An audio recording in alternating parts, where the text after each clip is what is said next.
Hello everyone, आप सभी लोगों का स्वागत है आपके अपने यूट्यूब चैनल में। मैं आप लोगों के लिए इस वीडियो में टीजीटी पीजीटी के 10 इंपॉर्टेंट प्रॉब्लम ऑफ सीरीज़ से लेके आया हूं, जिसमें सीक्वेंस एंड सीरीज़ के रिगार्डिंग मैंने 10 इंपॉर्टेंट क्वेश्चन जो आपके एग्ज़ाम में जो भी इन फ्यूचर जो भी आपका टीजीटी पीटी एग्ज़ाम इट मो बी पॉसिबल कि आपका 2023 में ही ये एग्ज़ाम आपका अपियर होगा, तो उसके अकॉर्डिंग ये आपका सीक्वेंस एंड सीरीज़ या स्पेसिफिकली मैं सीरीज़ बोल सकता हूँ कि सीरीज के क्वेश्चन है आपको। और सीरीज के क्वेश्चन एटलीस्ट 5 क्वेश्चन आपको टीजीटी हो या पीजीटी हो, किसी भी स्टेट लेवल का एग्ज़ाम हो, एटलीस्ट आपको 4-5 क्वेश्चन सीरीज़ के रिस्पेक्ट में आपको हमेशा देखने को मिलेंगे।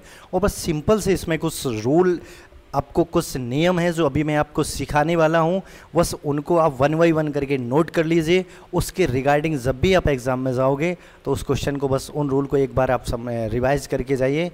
आपके जो भी 4-5 क्वेश्चन आपको देखने को मिलेंगे वो सभी क्वेश्चन आप अटेंड कर सकते हो इजी और एटलीस्ट कम से कम समय में। चलिए क्वेश्चन नंबर फर्स्ट देखते हैं। व्हाट हैपेंड भाई, क्या चल रहा है ये? चलिए इसको पहले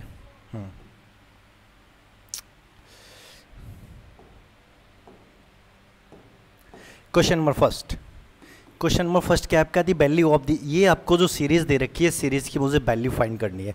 इस सीरीज़ का मुझे वैल्यू फाइंड करना है। दैट मीन देखो, इस सीरीज़ को सबसे पहले यदि मैं समेसन फॉर्म में लिखना चाहूँ तो एक छोटा सा मैं सिंपल सा आप लॉजिक देखिए। समेसन फॉर्म में लिखना चाहूँ, सभी के नोमिनेटर यानी अंश में सभी प्रत्येक टर्म्स, देखो प्रत्येक पद के अंश में 1 है, लेकिन हर में पहला टर्म सभी में n है तो n लिख दिया, लेकिन दूसरा बदल रहा है तो इसकी जगह मैं r लिख देता हूँ। दूसरा पद बदल रहा है तो इसकी जगह r। अब r बराबर 1:2 हम यहाँ पर कहाँ तक कर रहे हैं? लास्ट में 6n है, मैं यहाँ 5n तक कर दे रहा हूँ। लास्ट में 5n कर दिया मैंने। केयरफुली बस देखिए, वेरिएशन समझिए। अब जो भी आपने टर्म्स लिख रखा है समेसन के अंदर, उसमें आपने देखो सबसे पहले अंश को फोकस कीजिए, उसमें 1 है।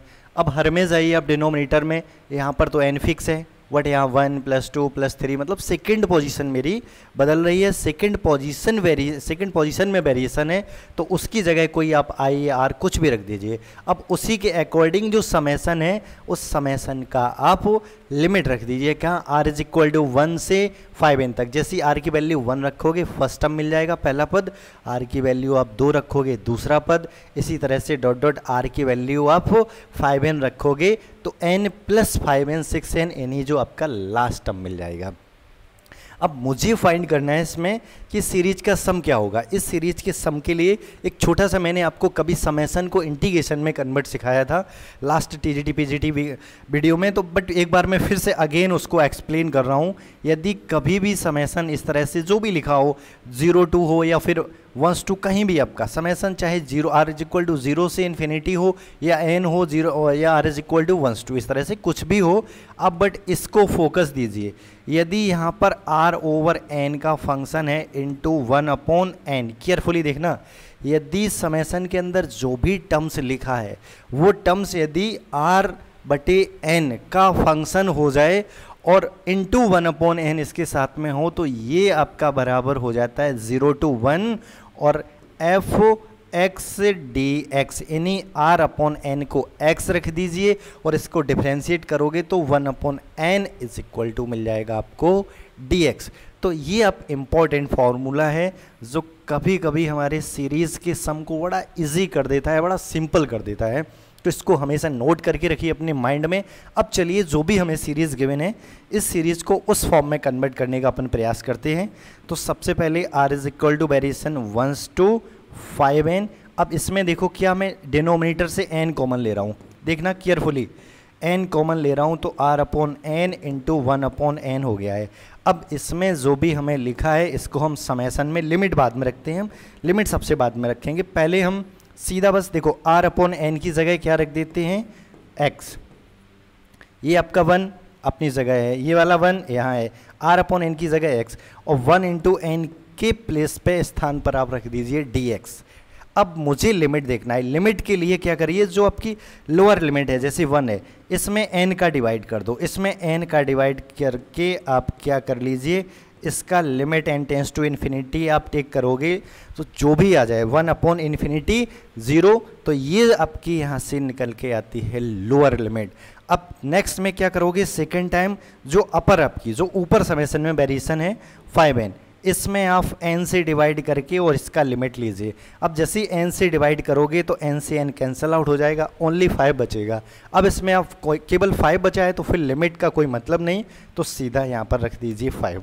अब बड़ा इजी सिंपल सा इंटीग्रेशन हो गया। इसको आप एक दो क्वेश्चन को बेटर अच्छे से प्रैक्टिस कर लीजिए, इतना आपको डिटेल में फिर एग्जाम में टाइम देने की ज़रूरत नहीं है। इतने में तो आपके इस तरह के 2 या 3 क्वेश्चन सॉल्व हो जाएंगे। अब बट एक बार इस फॉर्मूले को अच्छे से समझ लीजिए, कैसे लिमिट निकालते हैं, किस तरह से इसको मैनेज करते हैं। r/n बराबर x, 1/nx equal to dx। तो इस तरह से इसका अगर आप इंटीग्रेशन करोगे, ये इंटीग्रेशन हो जाएगा, इसका इंटीग्रेशन क्या हो जाएगा, log ये 1 + x, log 1 + x, और लिमिट कहाँ से, 0 से, लिमिट 0 से 5। अगर आप 5 रखोगे तो ये log 6 हो जाएगा, log 6 माइनस log 0 रखोगे तो log 1, और log 1 की वैल्यू 0। तो यहाँ से हमें इजीली मिल गया इस समेसन, इस या जो भी सीरीज़ दी थी, इस सीरीज़ का श्रेणी का जो सम है वो हमारा कितना आ गया, log 6। बड़ा सिंपल वे में मैंने एक्सप्लेन कर दिया इसको। अगर आपने थोड़ा भी इसको ध्यान दिया हो तो इजी वे में आप इसको एग्ज़ाम में भी अप्लाई कर सकते हो। आपको सीधा इस फॉर्मूले को बस केयरफुली देखना है, किस तरह से समेसन को फॉर्मूले में कन्वर्ट करते हैं। तो चलिए देखते हैं नेक्स्ट क्वेश्चन। तो इसका जो ऑप्शन आपका क्या हो जाएगा, option number C is true. Second question देखते हैं। क्वेश्चन नंबर सेकंड यानी क्वेश्चन नंबर ये आपका दूसरा है, जिसमें क्या दे रखा है कि radius of convergence of the series. मुझे एक सीरीज दे रखी है, इस सीरीज का रेडियस ऑफ कन्वर्जेंस निकालना है। अब एक चीज़ यहाँ पर समझ लीजिए कि ये सीरीज क्या है, ये जो x है वो x एक वेरिएबल होता है, रियल नंबर होता है। रियल नंबर होता है तो इसका मतलब क्या है कि x की वो वैल्यू जो रियल लाइन पे ही लाई करेंगी। सपोज मान रहे हैं कि x की वैल्यू -1 से या 1 के बीच में लाई कर रही है, मतलब x की वैल्यू -1 से 1 के बीच में आप कुछ भी रखोगे और फिर इसमें n tends to infinity limit लगाओगे तो इसका जो सम आएगा वो एक फाइनाइट सम आएगा। तो इसका मतलब ये कन्वर्जेंट हो जाएगी। तो रेडियस ऑफ कन्वर्जेंस से पहले मीन क्या है हम थोड़ा आपको एक्सप्लेन करते हैं। तो इस तरह से ये एक इंटरवल बन गया। अब इस इंटरवल का अगर हम डायामीटर कहें तो इस पॉइंट से, यानी जो पहले पॉइंट है और जो दूसरा पॉइंट है, उसके जो बीच की दूरी होगी वो होगी डायामीटर, वो होगी डायामीटर। और डायामीटर का यदि हम आधा कर देते हैं, हाफ कर देते हैं, तो वो कहलाती है रेडियस। तो इस तरह से जो इसकी जो रेडियस आएगी वो मैं एक आपको समझ लीजिए कि कोई भी रेडियस होगी वो रियल लाइन पे होगी। और अगर आपसे रेडियस के अलावा कोई आपको इंटरवल पूछ दिया जाए तो वो कोई ना कोई सेगमेंट होगा रियल लाइन का। तो चलिए सबसे पहले अब हम जनरल फार्मूला समझ लेते हैं रेडियस ऑफ कन्वर्जेंस का। यदि कोई सीरीज इस फॉर्म में लिखी हुई है, समेसन 0 से इन्फिनिटी x की पावर an x की पावर an। अब यहाँ से अगर हम कंपेयर करें इसमें तो ये वाला टर्म्स ये an हो जाता है और ये वेरिएबल वाला है x की पावर n वाला टर्म्स। इसमें बस मुझे इतना केयरफुली देखना है कि यदि ये सीरीज़ कन्वर्जेंट होगी तो इसका रेडियस ऑफ कन्वर्जेंट कुछ हमारा जो भी आएगा एक फाइनाइट वैल्यू या कोई इंटरवल आ जाएगा, पूरा हो सकता है कि रियल नंबर भी आ जाए। तो इसके अकॉर्डिंग इसका फॉर्मूला क्या होता है, यदि r मान लेते हैं कि कैपिटल R इसकी रेडियस ऑफ कन्वर्जेंस है तो इसके अकॉर्डिंग इसका ये हो जाता है an। ये आपका क्या है an। ये हो गया हमारा फॉर्मूला रेडियस ऑफ कन्वर्जेंस निकालने का। एन एक और फॉर्मूला बता रहा हूँ, यदि एन के टर्म्स में डायरेक्टली लिखा हो तो इतना फिर लेंदी हम लोगों को जाने की ज़रूरत भी नहीं है, सीधा an ये वाला यानी इसको लगा देते हैं। ठीक है, जो भी आपको जैसा समझ में आए। जब भी प्रॉब्लम आएगा तो एक 1 बाय 1 करके हम एक्सप्लेन भी करेंगे। जैसे कि इस क्वेश्चन में मुझे रेडियस ऑफ कन्वर्जेंस निकालना है तो इसमें अगर an का मतलब ये पूरा टर्म्स है, इसकी होल पावर अगर n करेंगे अपन 1/n तो फिर उसका लिमिट निकालने में हमें फिर वही फॉर्मूले को अप्लाई करना पड़ेगा। या इस तरह से ये कह सकते हो कि इस वाले फॉर्मूले को आप तभी अप्लाई करोगे जब ये an कुछ इजी वे में दिया हो जिससे n का n कैंसिल आउट या इजीली लिमिट इसकी कैलकुलेट हो जाए। अदरवाइज आप इसको ही अप्लाई करते हैं। तो आइए हम इसको फर्स्ट को ही अप्लाई करते हैं। ठीक है, तो यहाँ से मैं केयरफुली देखूँ, मुझे an मिल गया क्या n + 1 and a n plus one क्या दिख रहा है मुझे, एन प्लस टू। यदि इनका रेशियो लेता हूँ मैं क्या, a n plus one upon a n, तो ये क्या आ जाएगा आपका n plus two over n plus one. और इसकी अगर मैं limit n tends to infinity लेता हूँ, इसकी क्या limit n tends to infinity इसकी मैं टेक करता हूँ, तो एन से एन यहाँ देखो जब डिग्री सेम है तो सीधी एन से एन कैंसिल आउट होके वन आ जाएगी। और ये जो फॉर्मूला क्या होता है, ये इक्वल टू होता है किसके, वन अपॉन आर के। तो यहाँ से अगर रिवर्स कर देंगे तो रेडियस ऑफ कन्वर्जेंस निकल के आ जाएगी क्या, r. This is radius of convergence. मतलब इस रेडियस ऑफ कन्वर्जेंस का मीन क्या होता है कि अब जो हमारा जैसे कि x है, जो भी वेरिएबल है xn, आप इसको लेस देन कर दीजिए रेडियस ऑफ कन्वर्जेंस से, इसको लेस देन कर दीजिए जो भी रेडियस ऑफ कन्वर्जेंस आए उससे।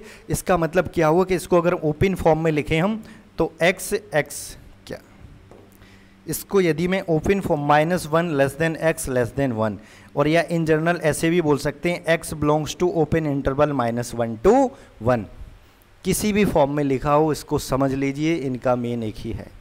या तो ऐसा इस तरह से लिखा हो मॉडुलस x लेस देन 1, या फिर x लाई बिटवीन -1 to 1, या x belongs to open interval -1 to 1। ये सारे आपके क्या हैं, ये रीजन या डोमेन या इंटरवल ऑफ कन्वर्जेंस हैं, इंटरवल ऑफ कन्वर्जेंस हैं, और ये रेडियस ऑफ कन्वर्जेंस होती है।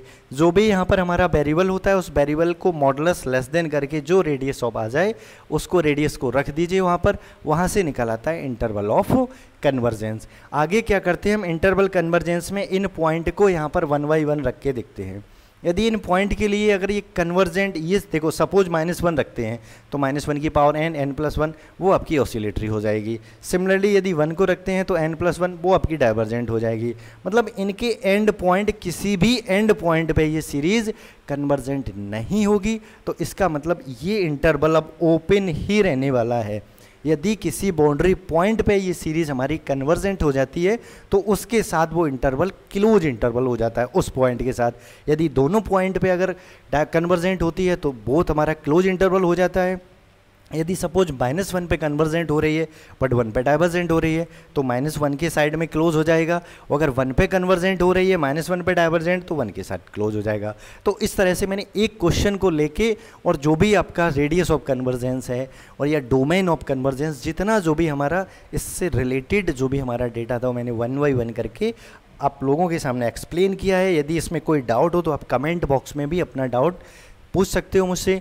नेक्स्ट वीडियो में जब भी मैं अपना जो भी मैं वीडियो लेके आऊँगा तो उसमें आपका डाउट क्लियर करने का प्रयास करूँगा। चलिए देखते हैं। अच्छा, इसके अकॉर्डिंग जो भी था आपने ऑप्शन देख ही लिया होगा कि इसके अकॉर्डिंग जो भी हमारा क्वेश्चन है ऑप्शन नंबर भी इसका ट्रू हो जाएगा।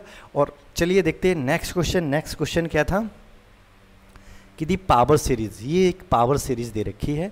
पावर सीरीज से भी जनरल हमारा मीनिंग होता है कि एक सीरीज है जो इनफाइनाइट सीरीज है जो x की पावर फॉर्म में दी होगी और an इसके कुछ ये कॉफिशिएंट होगी, ठीक है। तो इस तरह की सीरीज, या फिर मैं जर्नल बोलूँ कि एक सीरीज इस तरह से आपको गिवन हो a0 plus a1x plus a2x square a3 x की power 3 dot dot an x की पावर n।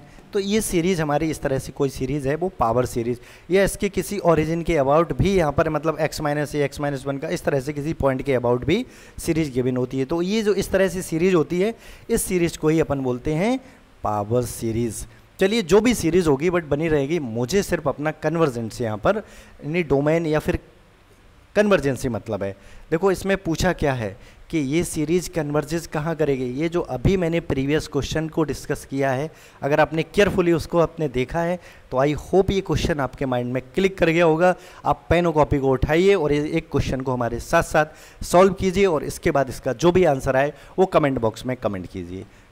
चलिए देखते हैं इस क्वेश्चन को। आप लोग भी इसको ट्राई कीजिए। यदि कोई क्वेश्चन रिपीटेड या इस तरह का क्वेश्चन है जो ऑलरेडी मैं डिस्कस कर चुका हूं तो उसकी रिस्पेक्ट में आप उस तरह के क्वेश्चन को अपने आप सॉल्व करने का प्रयास कीजिए, ठीक है। देखो यहाँ पर अगर मैं केयरफुली देखता हूँ इसमें मुझे क्या दे रखा है an, मुझे an इज इक्वल टू दे रखा है 2 + -1 की पावर n और whole power n upon 3 to the power n, मुझे ये दे रखा है यहाँ पर। अब इसमें अगर मैं इस सीरीज़ को केयरफुली देखता हूँ तो ये जो आपको ए एन दे रखा है, यदि ए एन की जगह हम ए एन प्लस निकालते हैं इस सीरीज का, a n plus one is equal to, तो यहाँ से जो आपका ये नोमिनेटर यानी अंश वाला टर्म्स हो जाएगा -1 की पावर n प्लस 1 और होल पावर n प्लस 1 और over 3 to the power n plus 1। अब जो रेडियस ऑफ कन्वर्जेंस के लिए अभी मैंने जो फॉर्मूला पढ़ रखा है उस फॉर्मूले को एक बार अप्लाई करते हैं और यहाँ से निकाल लेते हैं अपन रेडियस ऑफ कन्वर्जेंस। जैसे ही मुझे रेडियस ऑफ कन्वर्जेंस पता चल जाती है उसके रिस्पेक्ट में अपन तुरंत ही इसका इंटरवल ऑफ कन्वर्जेंस निकालते हैं। तो रेडियस ऑफ कन्वर्जेंस के लिए 1/r is equal to limit n tends to infinity an plus 1/an।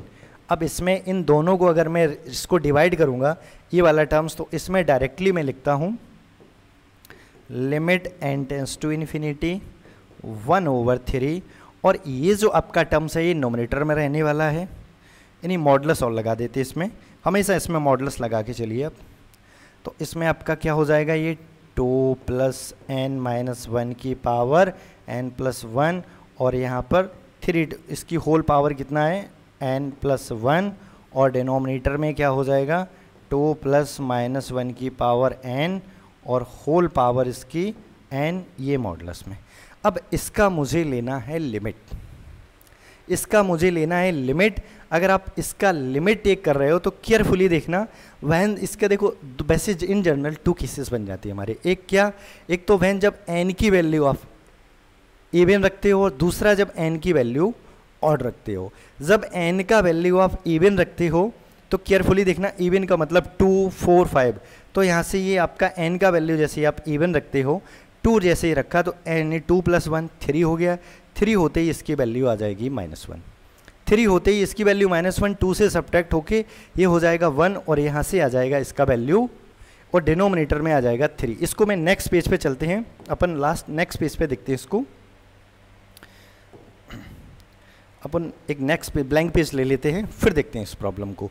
यानी जो हमारी लिमिट थी एक बार इसको अच्छे से समझ लेते हैं अपन, उसके बाद जब भी इस तरह का प्रॉब्लम आता है तो इसका तुरंत ही पोस्टमार्टम कर देते हैं।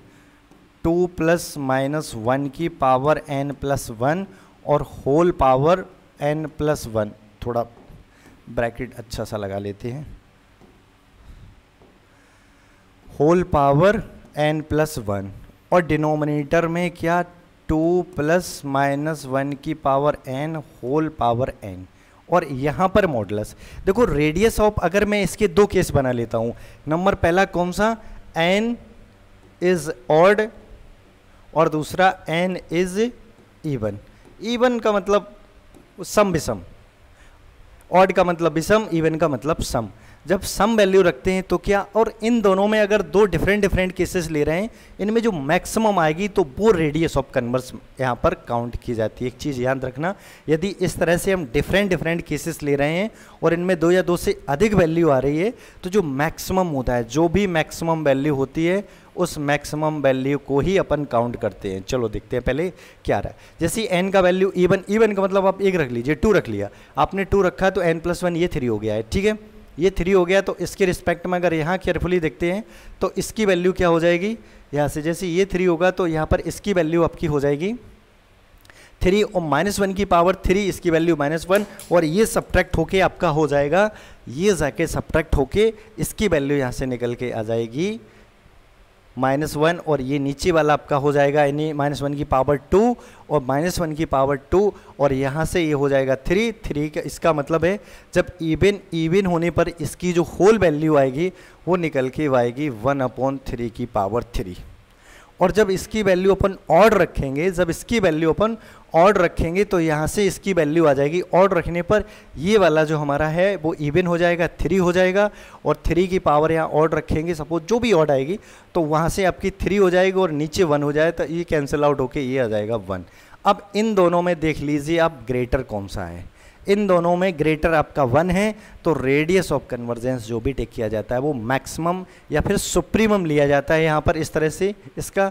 तो इसके अकॉर्डिंग जो रेडियस ऑफ कन्वर्जेंस इसकी हो गई 1 और मैंने बोला था कि डोमेन ऑफ कन्वर्जेंस क्या होगी, radius of less than radius of convergence. तो इसके अकॉर्डिंग ये -1 और 1 के बीच में x लाई करेगा, मतलब ये सीरीज़ कन्वर्जेंट होगी यदि इसकी वैल्यू -1 और 1 के बीच में लाई करेगी। तो इस तरह से जो भी हमारा क्वेश्चन था, आप उस क्वेश्चन को एक बार फोकस करते हैं, अपन क्वेश्चन पे एक बार चलते हैं। चलिए, तो ये जो हमारा प्रॉब्लम था इसके अकॉर्डिंग यहाँ से जो रेडियस ऑफ कन्वर्जेंस आ गया 1 और डोमेन ऑफ कन्वर्जेंस क्या आ गया, -1 से 1 के बीच में लाई करेगा x, तभी ये सीरीज हमारी कन्वर्जेंट होगी। तो इसके अकॉर्डिंग ऑप्शन नंबर हमारा सी हो जाएगा ट्रू। चलिए अब देखते हैं नेक्स्ट, नेक्स्ट क्या है, question number next 4। Question number 4 देखते हैं। 4 में क्या दे रखा है, दी वैल्यू ऑफ, मुझे इसका वैल्यू कैलकुलेट करना है। ये एक सीरीज़ दे रखी है, मुझे इसकी वैल्यू कैलकुलेट करनी है। इस सीरीज़ की वैल्यू कैलकुलेट करने से पहले बड़ा इजी वे में आप देख लीजिए कि इस तरह की जब भी सीरीज़ आपको दी जाएंगी तो एक रिपीटेशन मिलेगा। देखो यहाँ पर carefully a³ square root of b, फिर अगेन आपका ये रिपीट हो रहा है, देखो स्क्वायर रूट में फिर से वही रिपीट हो रहा है। तो इस तरह से अगर मैं केयरफुली यहाँ पर देखूँ कि जो भी हमारा जहाँ से रिपीटेशन होता है और इनफाइनाइट सीरीज़ जा रही है, इस सीरीज़ को यदि मैं यहाँ पर x कंसीडर कर रहा हूँ, इस सीरीज को क्या x, तो इसके अकॉर्डिंग ये जो वैल्यू हो जाएगी आपकी dot dot so on infinity तक। तो यहाँ से हम एक टर्म्स छोड़ के, जहाँ से रिपीटेशन हो रहा है उस एक टर्म्स को छोड़ देंगे, उसके बाद जो यहाँ पर जो भी हमारा लिखा हुआ है हम उसको x लिख देंगे उसके इनसाइड रूट में, ठीक है x। अच्छा, ये जो 3 लिखा हुआ है, 3 क्या है, ये जो 3 यहाँ पर इसका पावर नहीं है, ये 3 क्या है, ये इसके सफिक्स में, जैसे कि स्क्वायर रूट है, स्क्वायर रूट में यहाँ पर 2 होता है, 3 में यहाँ पर क्यूब रूट है, और अगर ये इस तरह से 4 है तो 4th रूट, 5 है तो 5 रूट, तो इस वो वाला 3 यहाँ पर, इस चीज़ को केयरफुली देखना, वो हमारा क्यूब रूट ऑफ वाला 3 है, ठीक है। तो ये मैंने x कंसीडर किया है, बोथ साइड अपन कर देते हैं स्क्वायर, तो यहाँ से क्या आ जाता है a और यहाँ पर क्यूब रूट ऑफ b और इंटू x। बट अभी भी x इसके अंदर स्क्वायर रूट के अंदर है, तो फिर अगेन हम इसका क्यूब करते हैं तो ये पावर का हो जाएगा मल्टीप्लाई, तो x की पावर 6 हो जाएगी, और यहाँ से क्यूब करेंगे तो a³ और ये निकल के आएगा bx। अब बोथ साइड से x आप कर दीजिए कैंसिल आउट, बोथ साइड से अपन x कर देते हैं कैंसल आउट, तो x की पावर 5, ये जो आपका आ गया a³ b, और बोथ साइड में 5th रूट्स ले रहा हूँ इसका, तो यहाँ से जो x इज इक्वल टू जो वैल्यू निकल के आएगी a³ b और 5, तो इसका इट इज रिक्वायर आंसर, ये हो गया इसका आंसर। यानी इसके अकॉर्डिंग देखें तो ऑप्शन नंबर क्या, ऑप्शन नंबर हमारा ए इज ट्रू, इसके according option number A is true. अब इसमें जब भी इस तरह का क्वेश्चन आए तो इसको आप इतना डिटेल में सॉल्व ना करके आप एकदम सिंपल वे में भी आप देख सकते हो कि ये जो आपका क्यूब रूट है, यहाँ पर 3 क्यूब रूट लिखा हुआ है और ये स्क्वायर रूट, इन दोनों में जो भी आपका यहाँ पर स्क्वायर रूट का मतलब 2 होती है पावर, और यहाँ पर 3, तो इन दोनों का मल्टीप्लाई कर दीजिए। मल्टीप्लाई करने पर जो भी आ जाए तो वो आपका आ जाएगा 6, x की पावर 6, और फिर उसमें से 1 पावर आप सब्ट्रैक्ट करके और a³ और b इनको आप सीधा लिख दो। इस तरह के अगर क्वेश्चन आए, जो भी क्वेश्चन हो सीधा लिख दो, यानी x की पावर 6, इसमें इतना आपका कैलकुलेशन करने की ज़रूरत बिल्कुल नहीं है। x की power 6 is equal to a³ b into x, तो बोथ साइड से एक बार x कैंसल आउट होगा, तो x की power 5 is equal to a³ b आ जाएगा, और इसको अगर मैं स्क्वायर बोथ साइड अगर 5th रूट टेक कर रहा हूँ तो x की वैल्यू आ जाएगी क्या, 5th root of a³ b, तो इसके अकॉर्डिंग ऑप्शन हो जाएगा हमारा ट्रू। चलिए देखते हैं next question, question number 5। Question number 5 क्या अपन का, क्वेश्चन नंबर 5 देखते हैं। 5 में लिखा है कि एक सीरीज़ दे रखी है, सीरीज का सम निकालना है। इस तरह की अगर सीरीज़ वैसे मोस्टली आप लोगों ने ऑलरेडी कई बार देखा होगा कि इजी वे में आप लोग सॉल्व कर सकते हो, बट इस क्वेश्चन में एक छोटा सा लॉजिक होता है, तो उस लॉजिक की वजह में इस सीरीज को केवल इंक्लूड किया इस वीडियो में, जिसको अगर ऑलरेडी आप लोग जानते हो तो इसको एक बार पेन कॉपी उठाइए और उसको सॉल्व कीजिए। यदि आपने इस तरह की प्रॉब्लम या सीरीज को अभी तक सॉल्व नहीं किया तो उसके लिए थोड़ा वेट कीजिए, मैं जस्ट आपको एक्सप्लेन करता हूँ। तो जब भी आपको इस तरह से डिनोमिनेटर में कभी भी स्क्वायर रूट में और एक इस तरह की वैल्यू दी हो, देखो करस्पॉन्डिंग वाली, यहाँ पर √2 है, फिर √1 √2, फिर उसके बाद जो भी इसका एंड है वहीं से ये फिर नेक्स्ट वाला टर्म से स्टार्ट हो रहा है, तो इसमें आप तुरंत रेशनलाइजेशन कर दो, मतलब परमेयीकरण हर का, ठीक है। सेकंड वाला करोगे तो √2 माइनस √3, इस तरह से आगे डॉट डॉट आपका जो लास्ट में ये वाला 80 माइनस ये वाला हो जाएगा √81। अब इसमें अगर केयरफुली अपन देखते हैं तो केयरफुली अगर इसमें देखते हैं अपन तो क्या मिल रहा है मुझे, एक तो ये वाला 2 इधर से कैंसिल आउट हो जाएगा, ये वाला 3, इस तरह से ये सारे टर्म्स इसके पहले 80 आएगा, ये 80 उसके पहले कहीं होगा, वो कैंसिल आउट हो जाएगा। मुझे क्या मिल रहा है 1 माइनस √81, 2 टर्म्स मिल रहे हैं, और 1 का स्क्वायर रूट 1 होता है 81, दैट इज़ 9, तो यहाँ से इसकी वैल्यू आ जाएगी क्या -8, यहाँ से इसकी वैल्यू क्या निकल के आ जाएगी -8। तो यहाँ पर आप देखिए तो जो भी इसका रिक्वायर वैल्यू है वो आप इजी वे में कैलकुलेट कर सकते हो। तो इसमें यहाँ पर ऑप्शन कहीं ना कहीं -B जो ऑप्शन है जो 8 लिखा है इसमें -B होना चाहिए, तो उसके अकॉर्डिंग इसका ऑप्शन नंबर हो जाएगा B इज़ ट्रू। तो इजी वे में बस आप रैशनलाइजेशन कर दीजिए एक बार इसका, फिर उसमें कुछ भी ऐसा नहीं है कि जो आपको समझना है। तो चलिए देखते हैं नेक्स्ट क्वेश्चन नंबर 6-7 जो भी है, ये बेहतरीन क्वेश्चन है आपका।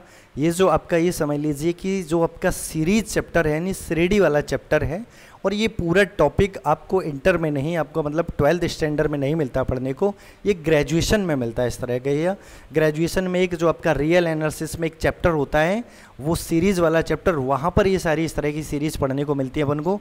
बट अगर आप ग्रेजुएशन ऑलरेडी आप पढ़ के आए हो तो एक बार आप उसको देख सकते हो डिटेल में उस चैप्टर को जाके, नहीं तो मैं आपको इस तरह से 1 बाई 1 इस सीरीज़ से रिलेटेड आपको 3 वीडियो लेके आऊँगा, और जिसमें मोस्ट प्रोबेबल जितने भी इम्पोर्टेंट आपके वो टॉपिक हैं या इम्पोर्टेंट रिजल्ट हैं जो टेस्ट हैं वो मैं यहाँ इस सीरीज़ में डिस्कस करूँगा, ठीक है। तो चलिए सबसे पहले इस क्वेश्चन को देख लेते हैं। इसमें क्या है कि AN BN मुझे क्या दे रखा है, एक सीक्वेंस दे रखा है, और जो सीक्वेंस क्या है इस कंडीशन को सेटिस्फाई कर रहा है। देन कहा है कि फर्स्ट ऑप्शन को केयरफुली यहाँ पर समझना है अपन को। क्या बोला है कि AN जो सीरीज है वो कन्वर्जेज होगी व्हेनेवर BN कन्वर्जेज। इसका सिंपल अगर मैं हिंदी में बोलूँ आपको कि जब सीरीज BN कन्वर्जेंट होगी तब सीरीज AN कन्वर्जेंट होगी, मतलब जो सीरीज AN है वो BN पे डिपेंडेंट कर रही है। पहला ऑप्शन ये कह रहा है। दूसरा ऑप्शन कह रहा है कि AN converges absolutely whenever BN convergent absolutely, मतलब यहाँ पर एब्सोल्युटली कन्वर्जेंट की बात हुई है। सेम उसी की तरह है कि जब BN एब्सोल्युटली कन्वर्जेंट होगी सीरीज तब जाके AN एब्सोल्युटली कन्वर्जेंट होगी। तो इस तरह से ऑप्शन नंबर B और A, बट इसमें कन्वर्जेंट बोला है, इसमें एब्सोल्युटली कन्वर्जेंट बोला है। अब मैं अगर सीरीज को एब्सोल्युटली कन्वर्जेंट, सबसे पहले तो आपको यही पता होनी चाहिए कि सीरीज कन्वर्जेंट कब होती है, दूसरा एब्सोल्युटली कन्वर्जेंट क्या होती है।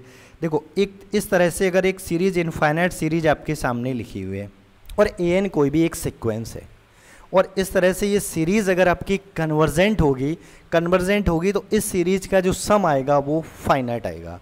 यदि किसी सीरीज का सम फाइनाइट आ रहा है तो वो सीरीज कन्वर्जेंट, यदि किसी सीरीज का सम इनफाइनाइट आ रहा है तो फिर वो सीरीज इनफाइनाइट, और यदि इसके टर्म्स ऑसिलेट करते हैं, पहले प्लस फिर माइनस फिर +1 इस तरह से, तो फिर वो ऑसिलेटरी सीरीज हो जाती हैं।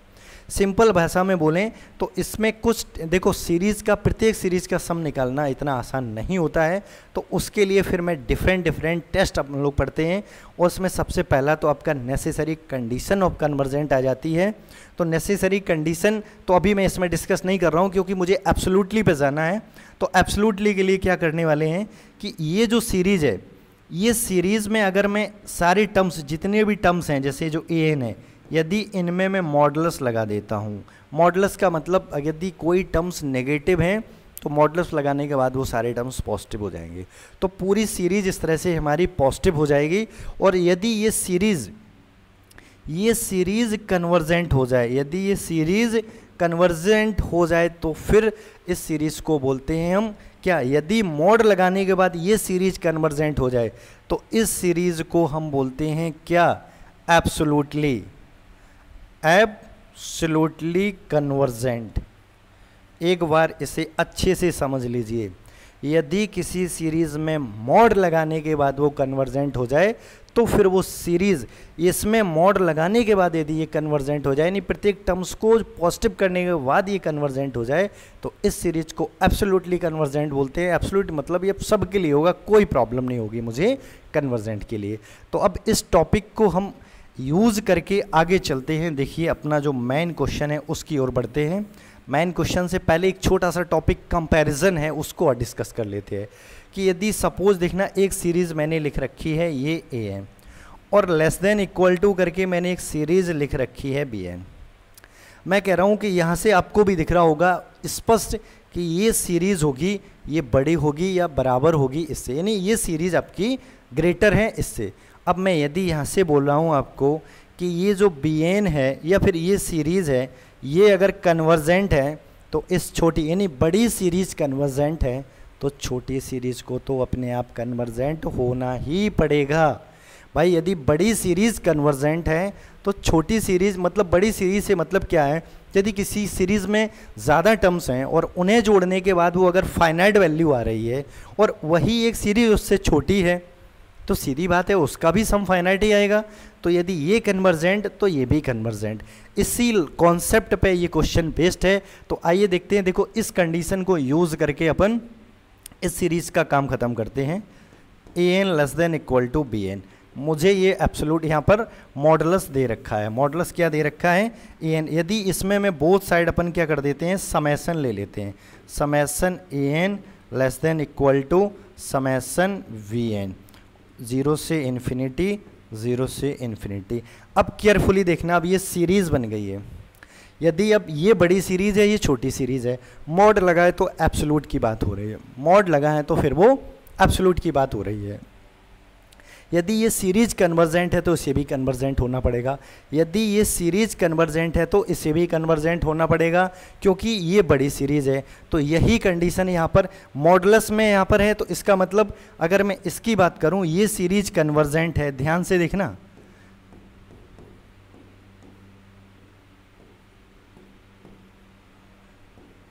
यदि ये सीरीज़ कन्वर्जेंट है तो ये भी कन्वर्जेंट। तो इस सीरीज के रिस्पेक्ट में ये जो आपके ऊपर जस्ट मैंने डिफाइन कर रखा है ये कहलाएगी एब्सोल्युटली कन्वर्जेंट।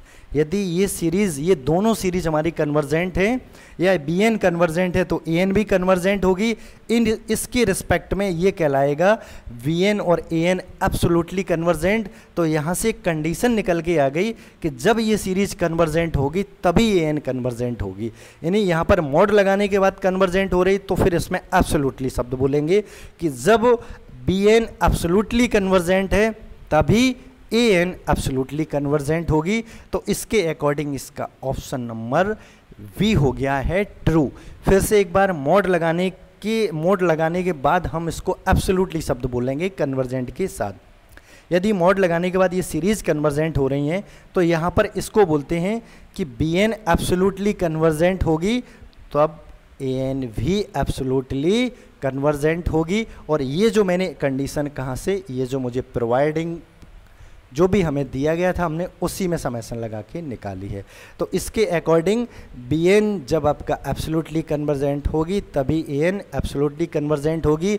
और जितना मैंने इस क्वेश्चन को एक्सप्लेन करने में, समझाने में जितना मैंने आपको मेहनत किया है, जोर दिया है, यदि आप इतनी ही मेहनत से इस क्वेश्चन को आप एक बार अपने अगेन कोई क्वेश्चन फॉर्मेट करके, जब भी इस तरह का क्वेश्चन आपको दिख रहा है और उस क्वेश्चन को आप अपने आप सॉल्व करने का प्रयास करोगे तो आई होप ये कॉन्सेप्ट कोई बड़ी चीज़ नहीं है सीरीज जो आपको समझ में ना आए। कुछ भी ऐसा नहीं है जो आपके समझ में ना आए, बट थोड़ा आपको एफर्ट करना, मतलब अपना टाइम देना पड़ेगा और इसके साथ थोड़ा आपको फाइट करनी पड़ेगी इस तरह के कॉन्सेप्ट।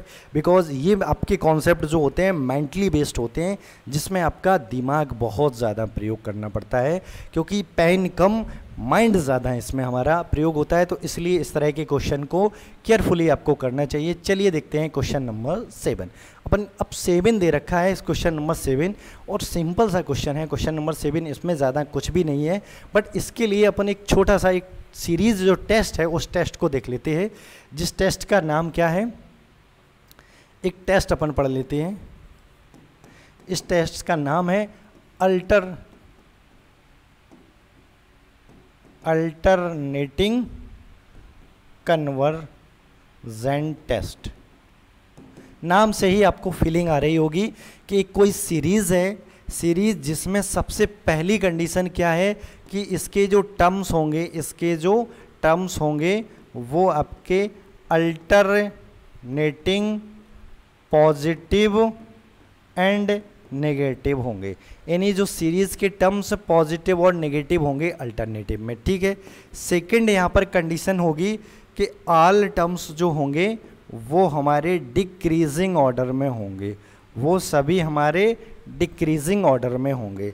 अब इसकी थर्ड कंडीशन अपन पढ़ लेते हैं कि यदि जो एनवा पद है, nth टर्म्स, और उसकी लिमिट निकालते हैं और वो लिमिट आ जाती है 0, तो ये जो आपका अल्टरनेटिंग कन्वर्जेंट टेस्ट क्या कहता है कि ये सीरीज जो भी इस तीनों कंडीशन को सेटिस्फाई करेगी। एक बार फिर से, पहली कंडीशन क्या है कि उस सीरीज में जो पद होंगे उसमें पहला आपका प्लस फिर माइनस फिर प्लस फिर माइनस इस फॉर्म में होंगे। दूसरी कंडीशन क्या है कि जो पद होंगे, जो भी टर्म्स होंगे, उनकी जो वैल्यू होगी, उनका जब मान होगा, जो वैल्यू वो डिक्रीजिंग यानी घटते हुए क्रम में होगी। तीसरी कंडीशन, यदि उनमें एनवा पद में मैं n tends to infinity limit लगाता हूं तो वो 0 होना चाहिए। अगर ये तीनों कंडीशन सेटिस्फाई कर रही हैं तो बाय दिस टेस्ट, समझना एक चीज़, केवल अगर ये तीनों कंडीशन सेटिस्फाई कर रही हैं तो इस टेस्ट से हम बोल सकते हैं उसको कि वो सीरीज कन्वर्जेंट होगी। अगर इसमें से कोई कंडीशन सेटिस्फाई नहीं कर रही है तो सीरीज के बारे में हम कुछ भी नहीं कह सकते हैं कि वो कन्वर्जेंट होगी या फिर डाइवर्जेंट। यही हमारा सबसे कॉम्प्लिकेशन होता है इस कन्वर्ज या फिर सीरीज वाले चैप्टर का, क्योंकि यहाँ पर एक टेस्ट आपको सिर्फ इतना डिसाइड करता है कि अगर ये कंडीशन सेटिस्फाई करेगा तो फिर ये कन्वर्जेंट होगा, अगर ये कंडीशन सेटिस्फाई नहीं करेगा तो फिर आगे कन्वर्जेंट हो सकता है, डाइवर्जेंट या फिर ऑसिलेटरी। मतलब हम कुछ भी नहीं कह सकते हैं अगर ये कंडीशन सेटिस्फाई नहीं कर रही है। अच्छा, इसकी पहचान क्या है, इसको आप कब अप्लाई करोगे, क्योंकि यहाँ से जब भी आप इसको अगर चैप्टर को पढ़ते हो, कन्वर्जेंस सीरीज जो आपका चैप्टर है, एक पतली सी बुक भी चलती थी पहले जो ओल्ड सिलेबस था हमारा, उसमें कन्वर्जेंस के नाम से उस चैप्टर उसमें ये कन्वर्जेंस वाला टॉपिक पूरा था सीरीज वाला। तो वहाँ पर आपको अबाउट 10 से 15 आपके टोटल जो हमारे टेस्ट हो जाते हैं। बट कौन टेस्ट कब कहाँ कैसे अप्लाई करना है उसके लिए अपन छोटे छोटे लॉजिक बना लेते हैं, अपने शॉर्ट हैंड बना लेते हैं। जैसे इस टेस्ट को कब अप्लाई करना है, जब हमारी जो भी सीरीज़ दी है उसमें -1 की पावर n दिया हो, -1 की पावर n, क्योंकि n की वैल्यू 1 रखेंगे -1, फिर प्लस रखेंगे +2, इस तरह से हमें पता चल जाता है कि इसकी जो वैल्यू आएगी वो अल्टरनेटिंग मतलब साइन होंगे जो प्लस माइनस या माइनस प्लस इस तरह से आएंगे, मतलब अल्टरनेटिव साइन आएंगे। इसलिए हमेशा जब भी आपका इस टेस्ट को अप्लाई करना है अल्टरनेटिंग कन्वर्जेंट टेस्ट, तो सबसे पहले इस टर्म्स को देख लो। और यहाँ पर जो आई का वेरिएशन या तो आपको 0 दिया जाएगा या फिर 1 दिया जाएगा, वो उसी के अकॉर्डिंग -1 की पावर मैनेज होगी। तो ठीक है, अगर हम आई की वैल्यू 1/1 रखते हैं तो सारे टर्म्स मुझे दिख रहे हैं कि एक टर्म्स प्लस का आएगा तो दूसरा माइनस का, फिर माइनस का आएगा तो फिर प्लस का, माइनस का प्लस का, या इस तरह से ये पहली कंडीशन हो जाएगी, वो ये सीरीज़ हमारी होल्ड कर जाएगी। दूसरी कंडीशन देखते हैं, अगर मैं इसकी देखो -1 को हटा देता हूँ, इसकी वैल्यू जो रखेंगे पहला टर्म्स 3 हो जाएगा, n = अगर i = जो भी है 0 रखेंगे तो ये फिर हमारा, अच्छा यहाँ पर ये जो इसका वेरिएशन है, ये वेरिएशन n = 0 से इन्फिनिटी होना चाहिए सीरीज़ में, क्योंकि इनफाइनाइट सीरीज है। i = ये इसमें मिसप्रिंट है, गलत लिखा हुआ है, ठीक है। इस क्वेश्चन में n = 0 से इन्फिनिटी होना चाहिए, ठीक है। तो जैसे ही n की वैल्यू 0 रखेंगे तो 1/3, n की वैल्यू 1 रखेंगे तो 1/5। अब बस 2 ही टर्म्स लिखो, उससे ज़्यादा कोई ज़रूरत नहीं है मुझे लिखने की। यहीं से आपको क्लियर हो रहा है कि इसका जो हर है वो बड़ा हो गया, तो पूरी फ्रैक्शन पूरा वैल्यू छोटा हो गया, किससे, पहले वाले से। तो यानी इसके जैसे हम आगे टर्म्स निकालेंगे तो मुझे पता चल गया कि ये डिक्रीजिंग ऑर्डर में एकदम घटते हुए क्रम में लिखे हुए हैं सारे टर्म्स। दूसरी कंडीशन सेटिस्फाई हो गई, ठीक है। अब तीसरी कंडीशन है इसकी लिमिट। लिमिट किसकी, nवें पद की। लिमिट किसकी, जो nth टर्म्स दिया है उसकी लिमिट निकालना है अपन को। तो देखिए एक बार ये है आपका nth टर्म्स इसका, n टेंस टू इन्फिनिटी रखोगे 2 इंटू इन्फिनिटी इन्फिनिटी, और उसमें इन्फिनिटी में कुछ फाइनाइट जोड़ोगे तब भी इन्फिनिटी, यानी पूरा नीचे इन्फिनिटी, और इन्फिनिटी का अगर आप ऊपर डिवाइड करोगे तो ये जाके हो जाएगा 0। तो n में पद की लिमिट क्या आ गई 0। तीनों कंडीशन सेटिस्फाई हो गई हैं। तो इस तरह से by alternating convergent test this series is convergent, this series is convergent. तो इसके according option number B is true. I hope ये आपको टेस्ट समझ आया होगा।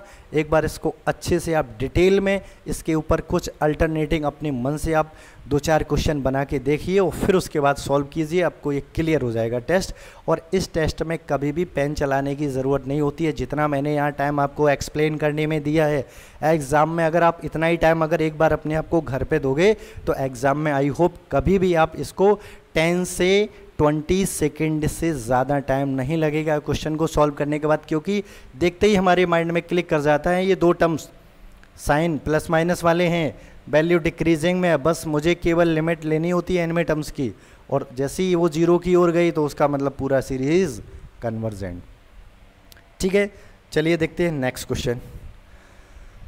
नेक्स्ट क्वेश्चन नंबर आपका क्या है, ये क्वेश्चन नंबर 8 देखते हैं अपन। क्या है क्वेश्चन की दी सीरीज, ये सीरीज दे रखी है और सीरीज मुझे निकालना केवल कन्वर्जेंट डाइवर्जेंट, मुझे ज़्यादा कुछ नहीं, सीरीज को क्या निकालना है कन्वर्जेंट और डाइवर्जेंट।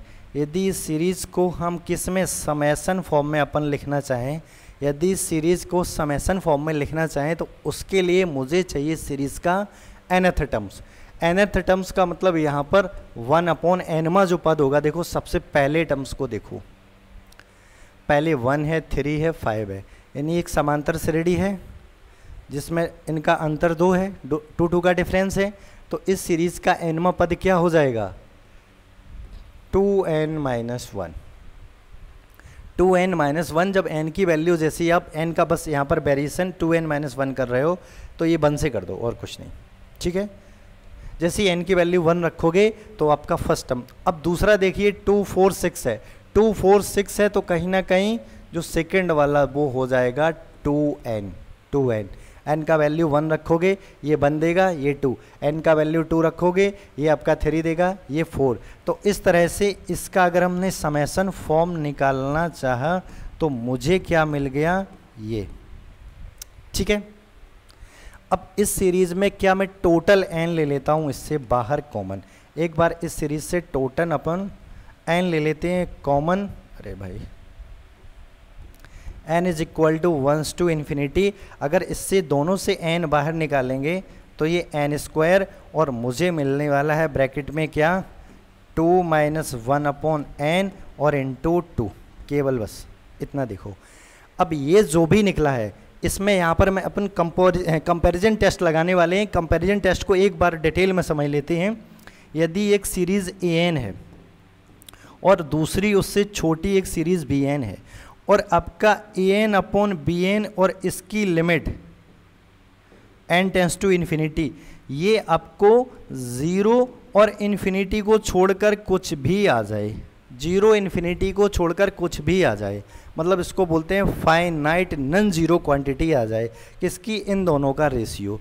तो उस केस में फिर ये कहा जाता है कि जो सीरीज bn होगी वही an होगी। अगर ये कन्वर्जेंट तो ये कन्वर्जेंट, ये डाइवर्जेंट तो ये डाइवर्जेंट, ये डाइवर्जेंट। तो ये आपका कंपैरिजन टेस्ट है, उसका ब्यूटी है, कंपैरिजन टेस्ट का ये ब्यूटी है, मतलब उसकी प्रॉपर्टी है। तो इसके अकॉर्डिंग अब मैं इसको केयरफुली देखता हूँ, इसको मैं ले रहा हूँ bn और ये पूरा है an, इसको डिवाइड करेंगे तो ये बचेगा। और इसमें अगर limit n tends to infinity रख रहे हैं हम, इसमें अगर अंदर बस इसको आप देखिए, इसको भूल जाइए पहले क्या लिखा है, इसमें आप सीधा लिमिट लगाइए 1/n यानी n tends to infinity, 1/∞ 0, 1/2 into 2 यानी 1/4 जो कि ना 0 है ना इन्फिनिटी है। तो ये कंपैरिजन टेस्ट अप्लाई हो जाएगा।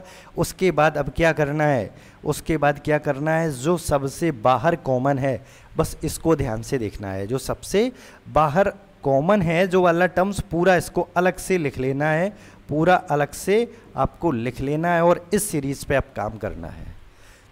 इस सीरीज के लिए एक मैं अलग से एक नई सीरीज डिफाइन कर रहा हूँ।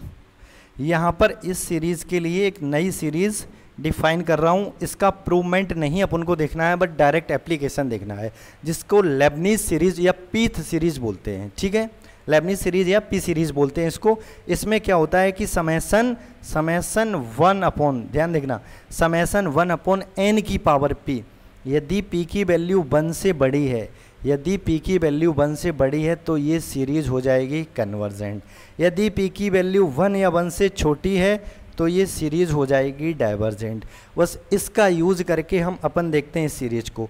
यहाँ n की पावर कितना है 2 क्या है 1 से बड़ा है, तो ये सीरीज कैसी हो जाएगी कन्वर्जेंट। अगर ये कन्वर्जेंट है तो वाई कंपैरिजन टेस्ट ये पूरी सीरीज भी क्या हो जाएगी कन्वर्जेंट। तो इसके अकॉर्डिंग ऑप्शन नंबर बी हो जाएगा हमारा ट्रू। फिर से एक बार इसको समझते हैं कि ये जो भी सीरीज था, जो भी हमारा था, इससे सबसे पहले इस तरह की सीरीज कहीं देखने को मिल जाए तो n ले लो कॉमन, सबसे बाहर n निकाल के अलग रख लो, और इसमें बस ये देखना है कि इसमें अगर n tends to infinity limit लगाने के बाद ये ना ही 0 आए और ना ही इन्फिनिटी आए। अगर ऐसा यानी फाइनाइट नन जीरो वैल्यू आ जाए तो कंपैरिजन टेस्ट हो गया अप्लाई। और कंपैरिजन टेस्ट क्या है, जो भी आपका बाहर है n की पावर कॉमन, उसको अलग से आप समेसन फॉर्म में लिख लो, उसको अलग से समेसन फॉर्म में लिख लीजिए और फिर इस पर आप अप्लाई कर दीजिए टेस्ट, ये पी सीरीज वाला।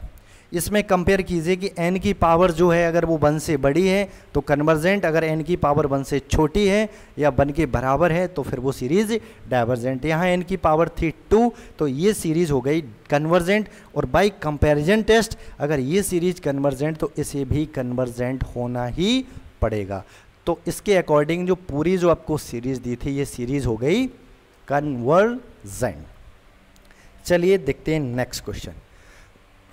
अच्छा, नेक्स्ट क्वेश्चन ये तो मैंने पहले ही ऑलरेडी एक्सप्लेन किया है, बट इसको प्रूव करना है।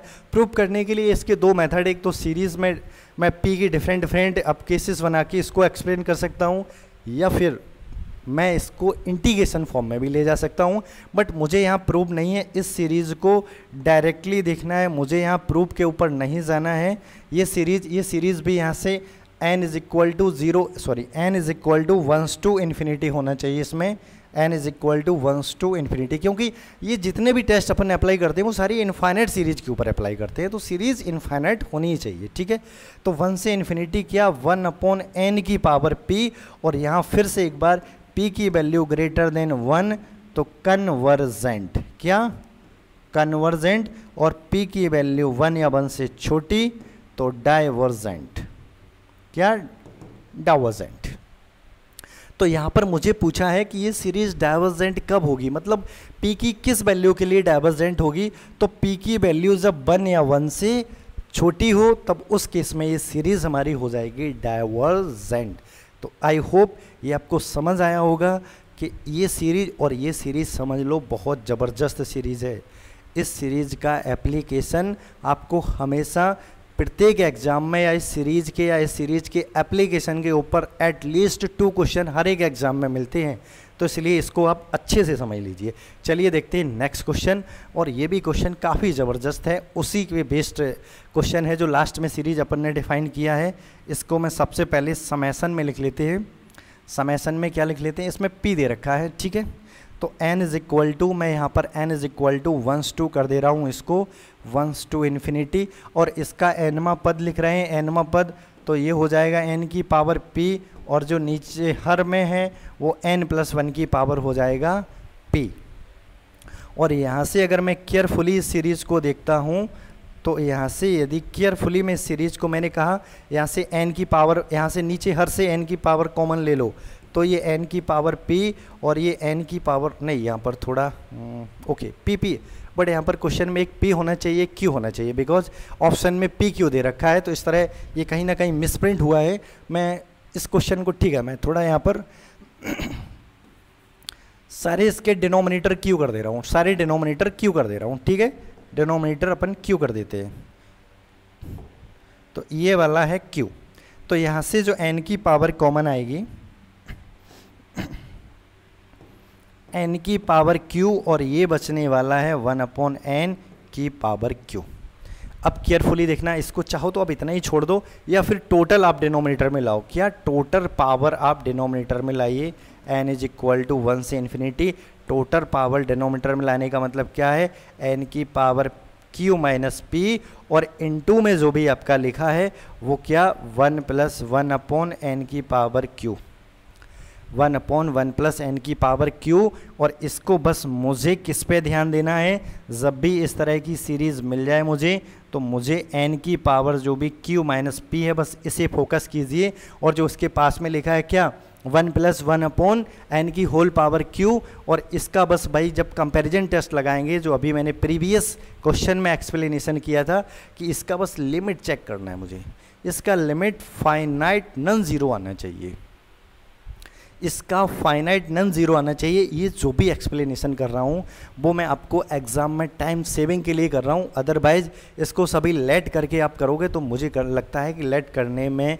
और पूरा लेट करके आप सॉल्व करोगे एटलीस्ट आप 1 मिनट के अबव टाइम कंज्यूम कर लोगे। तो उसके लिए टाइम सेविंग के लिए अपन ये सिखा रहे हैं कि जब भी जो टोटल एन की पावर नीचे जो बाहर आपका कॉमन आया उसको अलग से लिख लो, फिर उसके बाद जो भी बचा उसमें आप n टेंड्स टू इन्फिनिटी रख के देख लो क्या उसकी वैल्यू फाइनाइट नॉन ज़ीरो आ रही है कि नहीं। तो इसकी वैल्यू आप देखोगे ये फाइनाइट भी है नॉन ज़ीरो भी है, तो इसके अकॉर्डिंग अब बस मुझे चेक करना है किसको, ये जो दे रखा है मुझे बस चेक करना है इसको। और इसमें अपन जो पहली सीरीज अभी पढ़ रखी है कि 1 अपॉन n की पावर p, 1 अपॉन n की पावर p, अगर उसके अकॉर्डिंग हम कंपेयर करें तो यहाँ पर जो n की पावर क्या है q माइनस p, और ये आपकी डाइवर्जेंट कब होगी, जब इसकी वैल्यू क्या हो लेस देन इक्वल टू 1, जब इसकी वैल्यू क्या हो लेस देन इक्वल टू 1। और यदि मैं इसको इधर ले जाता हूँ तो q less than equal to क्या हो जाएगा 1 + p, मतलब ये कंडीशन निकल के आई गई, मतलब निकल के जो आई है वो डाइवर्जेंट की, कि ये सीरीज डाइवर्जेंट कब होगी, जब q की वैल्यू 1 + p हो, q की वैल्यू 1 + p या फिर इससे छोटी हो। तो इसके अकॉर्डिंग आप ऑप्शन भी देख सकते हो, जो भी ऑप्शन अपना ट्रू हो, बिकॉज इसमें क्योंकि ये पी क्यू का जो मिस प्रिंटिंग है उसके अकॉर्डिंग आप थोड़ा इधर उधर हो सकता है, बट ये क्वेश्चन का जो एक्सप्लेनेशन है यदि वो आपको समझ आया तो इस तरह के क्वेश्चन आप किसी भी टाइप का आपका क्वेश्चन हो एग्जाम में बड़ा ईजी वे में आप सॉल्व कर सकते हो। इसी के अकॉर्डिंग इस वीडियो का ये लास्ट क्वेश्चन था। इस तरह के और भी आपको सीरीज़ से रिलेटेड बेहतरीन क्वेश्चन अगर आपको कंटिन्यू इसी वीडियो पे मिलते रहें तो उसके लिए आप जुड़े रहिए हमारे इस चैनल से। नेक्स्ट वीडियो में फिर से मैं सीरीज़ जो रेशियो टेस्ट है और भी आपका हायर रेशियो टेस्ट है उसके रिस्पेक्ट में, या necessary sufficient condition of a series for convergent, इस तरह की डिफरेंट टेस्ट या फिर जो कंडीशन है थ्योरम से रिलेटेड नेक्स्ट वीडियो में मैं सीरीज़ से रिलेटेड एटलीस्ट आपको 10 या 11 क्वेश्चन लेके आऊँगा। तब चलिए इस सीरीज़ का ये लास्ट क्वेश्चन था, लास्ट क्वेश्चन को डिस्कस करते हैं, उसके बाद इस दी एंड करते हैं इस वीडियो का, ठीक है। ये सीरीज़ का लास्ट क्वेश्चन है, क्वेश्चन नंबर 11। इसमें क्या दे रखा है मुझे, एक an और दूसरा टर्म्स दे रखा है -1/2, पहला टर्म्स 1 दे रखा है, दूसरा 1/2, तीसरा 1/3, चौथा -1/2, मतलब ये पहला टर्म्स पॉजिटिव है, दूसरा नेगेटिव है, फिर तीसरा टर्म्स आपका पॉजिटिव है, चौथा फिर नेगेटिव है। तो इस तरह से टर्म्स अल्टरनेटिव फॉर्म में चल रहा है। अब इस सीरीज़ को मुझे देखना है कि ये मोनोटोनिक है या बाउंडेड है, क्या है। सबसे पहले अगर मैं आपसे कहूँ इस सीरीज़ का एनमा पद बताइए, यदि कोई मुझे एनमा पद अगर बताना चाहे तो बोलेगा सर इसका जो एनमा पद है वो -1 की पावर n अपॉन n है, nth टर्म्स। और इसकी यदि आप limit n tends to infinity take करोगे, इसमें limit n tends to infinity take करोगे तो इसकी वैल्यू आ जाएगी 0। यानी जैसे हम इसको इन्फिनिटी की ओर बढ़ाएंगे तो इन्फिनिटी की ओर बढ़ेंगे तो कहीं ना कहीं लास्ट में जो इसका जो वैल्यू आएगा, लास्ट वाला टर्म्स आएगा वो आएगा 0। और इसका अब मैं केयरफुली देखता हूँ यहाँ पर सबसे इसमें बड़ा टर्म, सबसे बड़ा टर्म्स क्या है, सबसे बड़ा टर्म्स मुझे दिख रहा है 1। और उसके बाद अगर देखें हम सबसे छोटा टर्म्स कौन सा है, -1/2। इसमें बस यही कन्फ्यूजन वाला पॉइंट है कि सबसे बड़ा टर्म्स आपका 1 है, लेकिन सबसे छोटा टर्म्स -1/2 है, क्योंकि इसके बाद जितने भी माइनस की जो भी आएंगे टर्म्स वो इससे अगर माइनस हटा के देखें तो वो इससे छोटे होंगे, तो माइनस लगाने के बाद इससे बड़े हो जाएंगे। तो यानी इसकी अगर सबसे बड़ी वैल्यू, यानी इसको बोलते हैं सबसे बड़ी वैल्यू को क्या अपर बाउंड कितनी हो गई 1, और सबसे छोटी जो वैल्यू आएगी उसको क्या बोलते हैं अपन, लोअर बाउंड कितनी हो गई है -1/2। यदि किसी सीक्वेंस की अपर बाउंड और लोअर बाउंड मतलब दो ऐसे नंबर मिल गए जिसके बीच में सारे नंबर पड़े हैं, तो कहीं ना कहीं वो फिर सीक्वेंस, इस तरह से अगर टर्म्स लिखे होते हैं ये टर्म्स सीक्वेंस कहलाते हैं।